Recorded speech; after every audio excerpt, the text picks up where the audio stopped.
M. Taufik alias Hasibuan, Kapten Kapal Dabu 103 menjadi tahanan negara selama 5 bulan kurungan penjara.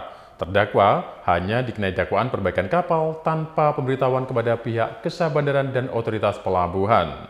Dengan vonis selama 5 bulan kurungan penjara, hakim menilai tidak cukup bukti sebab 2 dari 3 dakwaan jaksa penuntut umum tidak terpenuhi atau tidak terbukti. Salah satunya, putusnya kabel menyebabkan gangguan elektromagnetik dan peta navigasi. Majelis Hakim Pengadilan Negeri Kuala Tungkal, Tanjung Jabung Barat, Jambi kembali menggelar sidang terhadap seorang kapten kapal M. Taufik Ali Hasibuan.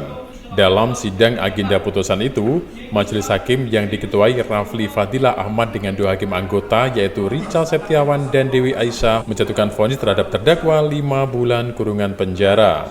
Dalam putusan sidang yang dibacakan Ketua Majelis Hakim Rafli Fadilah Ahmad di ruang sidang Tirta, M. Taufik dinyatakan tidak bersalah.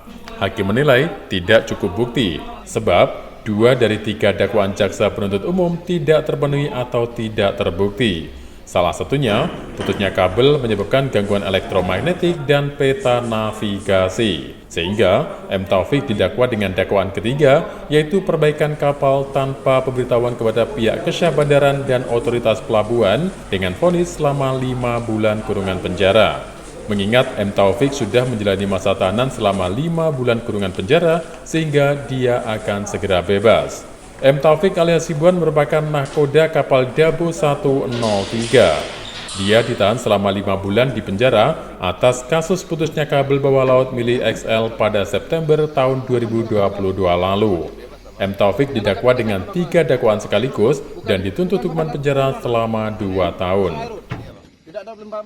Terbukti secara sah dan meyakinkan bersalah bahwa tindak pidana melakukan kegiatan perbaikan tanpa persetujuan dari Sabanda, sebagaimana dalam dakwaan alternatif ketiga. 2. Menjatuhkan pidana kepada terdakwa oleh karena itu dengan pidana penjara selama 5 bulan. Saud Manurung sebagai agen perusahaan pelayaran menyatakan dirinya merasa kecewa dan terkesan tidak menerima putusan majelis hakim karena dianggap gagal paham. Mengingat masalah ini seharusnya menjadi ranah dari pihak KSOP. Kalau tidak bisa selesai dengan pihak KSOP, ada yang namanya Mahkamah Pelayaran. Begitulah prosedurnya dan bukan langsung pihak Polairut hingga sampai ke pengadilan negeri. Sementara itu, Dr. Heri Firmansyah Yassin selaku kuasa hukum terdakwa beserta tim yang terdiri dari Al-Walid Muhammad, Nesha Monika, dan Herman dari kantor hukum Firmansyah Yassin and Partner Law Firm menyatakan sikap menghormati semua putusan majelis hakim tersebut. Bahkan Al-Walid Muhammad yang mendampingi langsung selama sidang berlangsung sependapat dengan timnya apakah pihaknya pikir-pikir atau menerima sepenuhnya. Sejak awal ini sudah saya upayakan untuk tidak masuk ke ranah pengadilan umum.